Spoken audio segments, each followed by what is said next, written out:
6h30, em 5 de agosto de um ano qualquer, na noite escura, tão fria e chuvosa, estou despedindo de Maria Rosa, a minha formosa e meiga mulher. Maria, não chore, é tarde, meu anjo, porque já paguei os enganos seus. Enquanto desculpas você me implora, a gente falante que tanto adora, festeja agora o nosso adeus.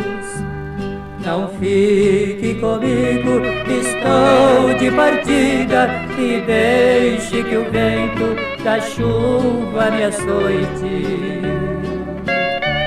Por estes caminhos irei derramando o amargo pranto da meia-noite.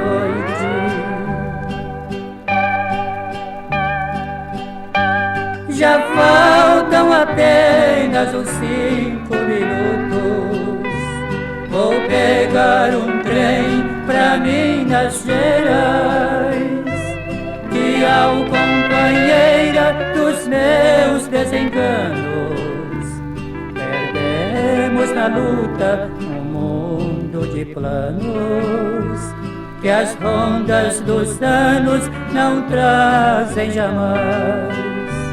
Maria querida, você me entende, nas horas amargas ninguém nos serviu.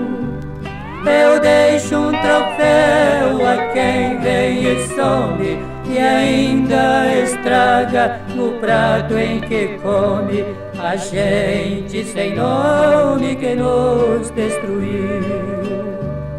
Não fique comigo, estou de partida, e deixe que o vento da chuva me açoite.